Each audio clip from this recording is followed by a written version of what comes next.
ang mga parusa ng kanluran ay inaasahang magwawakas agad sa industriya ng langis ng Rusya. Sa bawat bagong hakbang sa ekonomiya, lalong mahihirapang maibenta ang langis ng Rusya. Sa paraang ito, sana napigilan si Vladimir Putin na makalikom ng pondo para sa digmaan sa Ukraine, pero hindi ito nangyari. May parusa na, pero marami pa ring langis ang nabebenta ng Rusya. Magbabago na ito dahil sa Ukraine. Huminto ang Rusya dahil mas epektibo ang mga parusang inilunsad ng Ukraine kaysa sa mga tradisyonal ng kanluran. Ano ang mga lumilipad na parusa? Pinalipad ng Ukraine ang 12 long-range na drone nitong nakaraang buwan para sirain at sunugin ang oil refinery ng Rusya. Ang mga pag-ataking ito, na regular tuwing Agosto at naging bahagi ng estratehiya ng Ukraine mula 2024, ay layuning unti-unting pahinain ang militar ng Rusya sa pagtanggal ng pinagkukunan ng gasolina ng Rusya. Literal at metaphorical ang ibig naming sabihin. Ang pinong langis, ang pangunahing gasolina ng mga mekanisadong unit ng sundalong Rusya. Siyempre, ito rin ay gasolina at pinakamahalagang produktong binebenta ng Rusya sa ibang bansa. Dahil sa parusa ng Ukraine, nabawasan ang langis na naibebenta ng Rusya kaysa dati sa digmaan. Dadalin namin kayo sa Saratov, sa Ilog Volga. Ang Saratov ay pangunahing industrial na rehiyon ng Rusya at may planta ng langis. Mahalaga ito sa pagsisikap ng Rusya sa digmaan at lokal na supply ng gasolina. Isa ito sa pinakamayamang oblast sa Rusya, likas at industrial na yaman. Lugar din ito ng kultura at agham, na may 3 universidad, 6 na institusyon mula Russian Academy of Sciences, 19 na project institutes, at 21 research institutes. Paulit-ulit ding tinarget ng Ukraine ang Saratov nitong Agosto. Di tulad ng Russia, na tinatarget ang universidad at research institutes at tinuturing itong military target. Itinutuon ng Ukraine ang lahat ng kanilang mga lumilipad na parusa sa iisang lokasyon. Ang Kuibyshev Oil Refinery, na pagmamay-ari ng Rosneft, na matatagpuan sa timog ng mahalagang lungsod ng Samara. Noong Agosto 31 muling inatake ng Ukraine ang refinery sa Kuibyshev. Tinatapos ang buwang puno ng pag-atake na nakatuon sa cracking towers. Kailangan ng refinery ng kagamitan para sa oil distillation at ilang oil reservoir ng pasilidad. Sabi ng Russia, nabigo ang pag-atake ayon sa Kiev Post. Napabagsak ang bawat drone. At bahagya lang, nasira ang refinery dahil sa debris ng drone. Iyan ay isang paulit-ulit na pahayag na halos naging klise na tuwing pinapakawalan ng Ukraine ang kanilang mga lumilipad na parusa. Tinamaan ng drone ng Ukraine ang target ayon sa Russia, pero sabi nila debris lang ito. Mapapaisip ka kung gaano kalakas ang drone ng Ukraine kapag tumama. Totoo kaya ito? Hindi totoo ang sinasabi ng Russia. Kapag narinig mo ang debris, ibig sabihin nito, tinamaan ng drone ng Ukraine ang target. Iyan ang nangyari sa Kuibyshev Refinery. Ayon sa Kiev Post, nagsimulang ikwento ng social media ang totoong nangyari, kung saan maraming pagsabog at isang malaking sunog ang naitala at ibinahagi ng mga tao sa Samara. Mas marami pang kumpirmasyon ang dumating mula sa European Pleiad Satellite na lumipad sa itaas at kumuha ng mga larawan ilang araw matapos ang pag-atake na nagpapakita ng malaking sunog at maraming pinsala mula sa usok sa pangunahing cracking tower ng refinery. 2 sa oil reservoir ng refinery ang tinamaan at nasunog. Tungkol naman sa Kuibyshev, ito ay tuluyang na offline, katulad ng ilang iba pang refinery noong Agosto. Maaaring mukhang panibagong kwento lang ito ng drone attack ng Ukraine sa Russian oil refinery. At tama iyon. Ngunit ang mahalaga rito ay hindi ang pag-atake, kundi ang epekto nito sa mga ordinaryong Ruso. Ang Kuibyshev ay mahalagang refinerya kapag ganap na gumagana. Kaya nitong magproseso ng 7 milyong tonelada ng langis kada taon o 100 at 40,000 bariles bawat araw, ayon sa Pravda. Ayon sa The Kiev Post, ito ay halos 25% ng kapasidad ng pagdadalisay ng langis ng Russian Federation. Mas malaki ang halagang iyon kaysa sa porsyento. Kaya dito nagsisimula ang totoong kwento. Sa kalapit na Samara, isang mayamang rehiyon ayon sa The Kiev Post, na may 3 milyong residente, ramdam na ang epekto ng parusa ng Ukraine. Hindi sunog o amoy ng nasusunog na langis ang ikinababahala ng mga tao sa Samara, kundi ang kakulangan ng gasolina. Inireklamo ng mga residente ang kakulangan ng diesel fuel. Ayon sa ulat, at halos lahat ng gasolinahan sa rehiyon ay ubos na ang 92 at 75 octane na gasolina. Sadya iyon, parehong mula Russia at Ukraine. Ang GP Vimpol ang sanhi ng kakulangan sa bansa. Inanunsyo ng kumpanyang Ruso na GP Vimpol, pangunahing distributor ng gasolina at diesel sa Saratov at kalapit na rehiyon, na hindi na makakapaghatid ng produkto ang kanilang mga truck sa mga customer. Maraming lokal na wholesaler at gasolinahan ang naapektuhan dahil sa mga hindi maiiwasang kondisyon. Ayon sa Kiev Post, ang mga hindi maiiwasang kondisyon ay ang pagkasira ng cracking tower at mga nasusunog na oil reservoir. Kaya mahalaga ang disenyo ng Ukraine. Ang mga airstrike ng Ukraine ay pumipilit sa mga distributor ng langis ng Russia na dati laging may sapat na supply, na gumawa ng mahihirap na desisyon. Ang mga pino na produktong langis na hindi nasusunog, mapupunta ba ito sa militar ng Russia o sa mga tao nito? Dahil patuloy ang pananakop ni Putin sa Ukraine, iisa lang ang sagot sa tanong na yan. At ang karaniwang Ruso ay magsisimula ng maramdaman ang hirap gaya ng plano ng Ukraine. Ang nangyayari sa Samara ay sumasalamin lang sa buong Rusya. Habang patuloy na pinatutunayan ng mga parusa ng Ukraine ang bisa nito, nagiging karaniwan na ang kakulangan ng gasolina sa Rusya at sa ibang bansa. Ibinahagi ng The Economist noong Setyembre 3 ang mga dahilan at isiniwalat ito sa isang artikulo. Hanggang 20% ng kapasidad sa pagpipino ng langis ng Rusya ay naapektuhan na ng mga pag-atake ng Ukraine. Dagdag pa rito, halos 40% ng long-range attacks ng Ukraine noong 2025 ay tinarget ang mga refinery na nagdulot ng higit 1 milyong bariles kada araw na nawalang pininong langis, kabilang ang gasolina at diesel sa Rusya. Nararamdaman ang epekto nito sa mga gasolinahan sa buong Rusya. Nararamdaman ang epekto dahil nauubusan ng supply ang mga gasolinahan at nagkakaroon ng pila para sa gasolina sa iba't ibang bahagi ng malawak na bansa. Ayon sa The Economist, tumaas ng 54% ang pakyawang presyo ng gasolina mula simula ng taon, pinakamataas na antas, dahil sa problema sa supply at demand na dulot ng Ukraine. Para sa karamihan, ubos na ang supply. Kapag meron, napipilitan silang magbayad ng sobra para sa produktong patuloy ang taas presyo at walang senyales na titigil.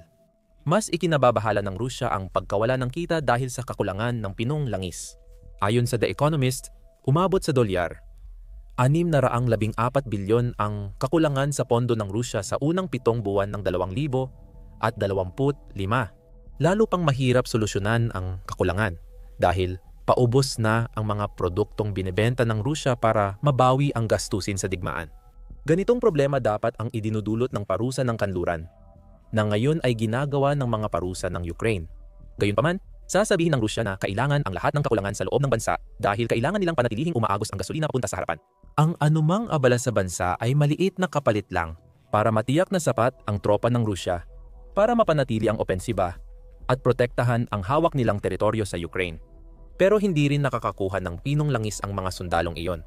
Noong Setyembre 1, iniulat ng United 24 media na dahil sa matitinding pag-atake ng Ukraine sa oil refinery, nagkaroon ng kakulangan ng gasolina sa mga sinakop na teritoryo. Gaya rin ng nangyayari sa maraming rehiyon sa loob ng Rusya. Sa Luhansk, na sinasabing kontrolado ng Rusya, 79% ng ulat ay nagsasabing walang laman ang AI, 72 at AI, 75 fuel pump. Mahahabang pila para sa gasolina ang naiulat sa Luhansk at Donetsk, ayon sa Kiev Post, na pinatutunayan ng mga geolocated na larawan. Ayon sa Luhansk Ministry of Fuel and Energy, may aberya sa supply. Nauubos ang reserba ng mga supplier at tumaas ang demand kamakailan. Ayon sa United 24, winawasak ng Ukraine ang lahat ng pinong langis na dapat mapunta sa Luhansk. Ganito rin ang kakulangan sa Crimea at Zabokalsky Krai ayon sa United 24. Pareho silang napilitang gumawa ng mga rasyon na parang noong Unyong Sobyet. Nauubos na ang supply sa Kuril Islands at Primoja. May mga ulat din ng kakulangan sa rehiyon ng Khabarovsk sa Rusya na nasa humigit kumulang 3,000 at 700 milya sa silangan, pati na rin sa ilang mga distrito ng Rusya na nasa baybayin ng Karagatang Pasipiko.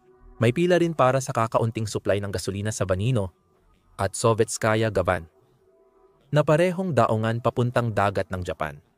Ipinapakita nito na ang nangyayari sa Samara ay hindi lang isang beses na insidente dahil sa welga sa refinery. Bahagi ito ng pattern, pinakabago sa sunod-sunod na kakulangan dahil kinuha na ng Ukraine sa sarili nitong mga kamay ang sitwasyon gamit ang sarili nitong mga parusang lumilipad. Ang nangyayari dito ay isang laro ng sanhi at bunga sa malawakang antas. Tinatamaan ng Ukraine ang oil refinery ng Russia gamit long-range drone, kaya napipilitang magsara ang mga ito at minsan pati imbakan ng pinong langis ay naapektuhan. Doon nagmumula ang sanhi. Ang epekto nito ay kinakaharap ng Russia ang matinding kakulangan ng gasolina sa loob ng bansa at sa mga sinakop nitong teritoryo dahil sa pagsakal ng supply na hindi nila inakalang magiging problema nila. Umepekto ang taktika.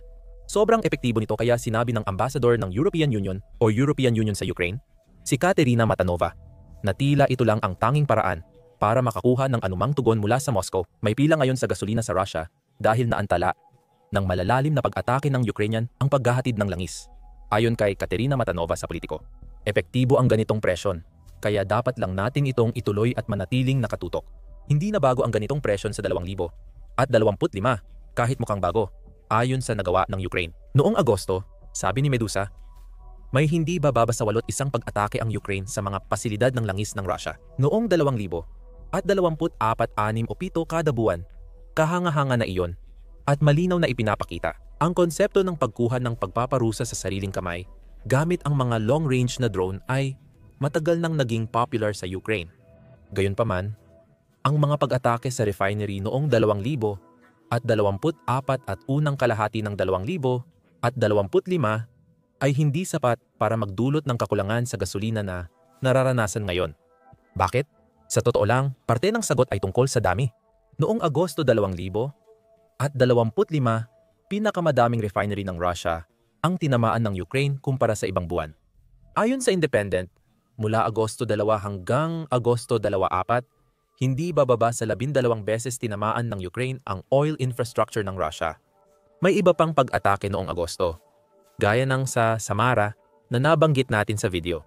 Ang nakita natin ngayong Agosto ay malamang na higit pa sa doble ang naging average na buwanang bilang ng pag-atake ng Ukraine kumpara sa dalas ng pag-atake sa mga refinery noong 2024. Ipinapakita nito na mas madalas nang tinatamaan ng Ukraine ang Russia kaysa dati. Ayon sa Reuters, naapektuhan ng pag-atake ng Ukraine ang 10 oil refinery ng Russia hanggang Agosto 25 na nagdulot ng 17% pagbaba sa refining. Pero ngayon, mukhang mas malapit na sa 20% ang bilang na yan, ayon sa datos ng mga ekonomista na binanggit natin kanina. Kapag dumarami ang pag-atake, mas maraming refinery ang humihinto at mas maraming langis ng Russia ang nasusunog. Lohikal ito. May iba pang dahilan maliban sa mas madalas na pag-atake ng Ukraine sa mga refinery ng Russia. Nagbago rin ang estratehiya ng Ukraine sa pag-atake sa mga refinery simula 2024 sa paraang hindi inasahan ng Russia. Dati, isang refinery lang ang tinatarget ng Ukraine bago lumipat sa iba sa mga susunod na atake. Noong Agosto, at siguro sa natitirang digmaan, nagbago na ang ginagawa ng Ukraine. Tinatamaan nila ang isang refinery. Tapos makalipas lang ng ilang araw, tinatamaan ulit nila ito. Muli, ang layunin ay pigilan ang Russia na magawa ang mga kinakailangang pagkukumpuni para mapagana ulit ang refinery na iyon. Kaya naman marami ngayong kakulangan. Mas detalyado naming tinatalakay ang estratehiyang ito sa isang video tungkol sa Ukraine, kaya panoorin ito para matuto pa. Dahil sa madalas na pag-atake at bagong taktika, nagkakaroon ngayon ng kakulangan ng supply dahil bumababa ang produksyon ng refinery na makikita sa mga numero. Ayon sa Kiev Post, mula 48 to 5 milyong bariles kada araw noong Hulyo, bumaba sa 45-47 milyong bariles kada araw ang fossil fuel processing ng Russia noong Agosto, ayon sa Reuters at International Energy Agency. Maaaring maliit lang ang pagbabagong iyon, pero napatunayan na itong sapat para magdulot ng kakulangan sa Russia. Dagdag pa rito, ngayon ay nakikita na ng Ukraine ang epekto ng mga pag-atake nito Malamang na mas magpupokus ito sa bago nitong estratehiya. Muling tatamaan ng Ukraine ang mga refinery na tinamaan noong Agosto. At tila walang magawa ang Russia rito. Balikan natin ang terminong lumilipad na mga parusa na ilang beses ginamit dito. Hindi dahil catchy ito, kundi dahil ang pag-atake ng Ukraine sa mga refinery ay sinusubukang gawin ang hindi nagawa ng parusa ng kanluran. Nang sinimulan ni Putin ang pananakop, agad namang nagpatupad ng libu-libong parusa ang kanluran at mga kaalyado ng Ukraine tulad ng Japan. Sa ngayon, may 23,900 at 60 parusa na ang Russia. Mas marami kaysa noong bago ang digmaan ayon kay Castellan. Ipinapakita nito na seryosong tinanggap ng kanluran ang paggamit ng makapangyarihang parusang pang-ekonomiya. May mga issue na agad ang mga parusa sa produktong langis ng Russia simula pa lang. Isa sa mga problemang ito ay butas sa batas na ngayon lang tinutugunan na ng European Union simula Hulyo 2025. Sabi ng Global Trade Review, bawal madalas sa kanlurang parusa ang direktang pagbili ng langis mula Russia. Na okay naman sana, hindi lang nila ipinagbawal ang pagbili ng langis mula sa mga bansang patuloy bumibili sa Russia. Halimbawa, nanatiling malaking mamimili ng langis ni Putin ang Turkey at India sa panahon ng digmaan. Pareho silang nagbenta ng produktong gasolina sa kanluran, lalo na sa European Union, nang walang pakialam sa paraan ng paggawa ng mga ito. Kaya, maaaring magbenta ang Russia ng krudong langis o kahit mga produktong pinong langis sa isa sa mga bansang ito gamit ang kanilang shadow fleet para ihatid ang kanilang produkto. Pagkatapos, ang bansang tumanggap ng langis, ang tagapamagitan, at magbebenta nito sa mga kanluraniin para kumita. Panalo lahat sa ganitong sitwasyon. Sa totoo, halos lahat. Ang Ukraine na umaasa sa kanluran para parusahan ng Russia ang talo rito. Hindi rin natin maaaring balewalain ang katotohanan na patuloy pa ring bumibili ang European Union ng langis mula sa Russia. Karamihan ay sa ilalim ng mga kontratang nabuo bago salakayin ni Putin ang Ukraine. Ayon sa Center for Research on Energy and Clean Air, mas malaki ang ginastos ng European Union sa langis ng Russia ngayong 2024 kaysa sa tulong militar nito sa Ukraine. Malaki ang diferensya. $255 bilyon sa langis versus 218 bilyon na tulong. Dahil tuloy pa rin ang mga pagbiling ito, napatanong ang Ukraine, ano ba talaga ang nangyayari? Paano napopondohan ng mga kaalyado ang Russia sa pagbili ng langis? Alam nilang ginagawa nila ito hanggang halos nababawi na ang tulong na binibigay sa Ukraine? Diretsong ipinapahayag ng Ukraine ang opinyon nito sa mga bansang bumibili ng langis ng Russia. Ilang linggo matapos simulan ni Putin ang pananakop. Nagbabala ang Ukraine sa mundo na huwag bumili ng langis ng Russia kung nais nilang magtagumpay ang depensa ng Ukraine. Abril 2022 inilantad ni Oleg Ustenko, pangunahing tagapayo sa ekonomiya ng Ukraine, ang lahat. Naniniwala ang mga tao sa Europa na matutulungan nila kami na sila ang aming matalik na kaibigan at totoo naman iyon. Pero hindi nila nauunawaan na sa pagbibigay nila ng pera kay Putin, pinupondohan nila ang kanyang makinaryang militar.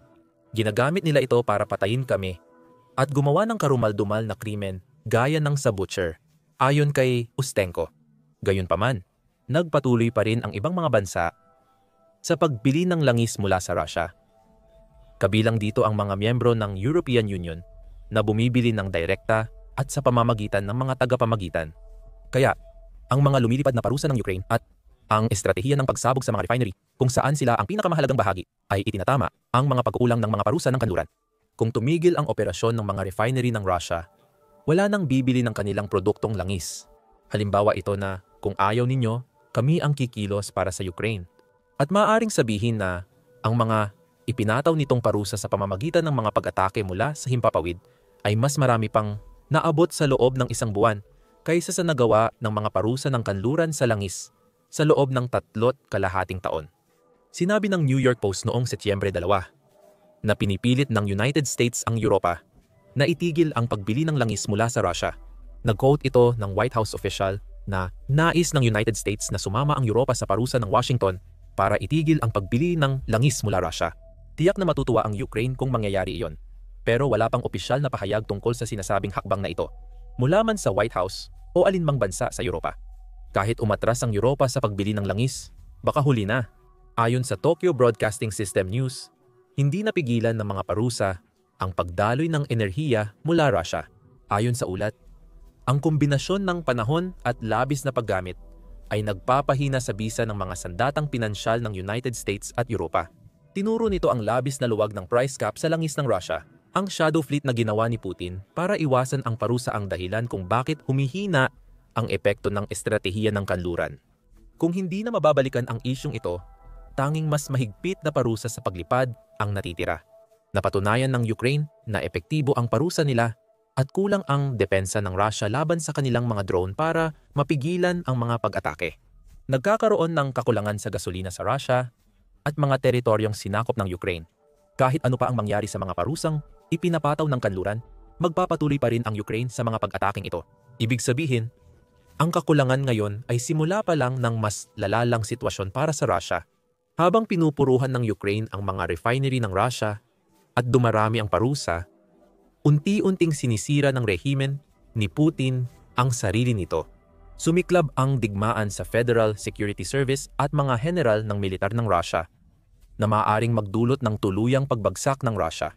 Alamin pa ang iba sa aming video at huwag kalimutang mag-subscribe sa The Military Show para sa iba pang mga video tungkol sa pinakabagong balita sa digmaan sa Ukraine. At maraming salamat sa panonood.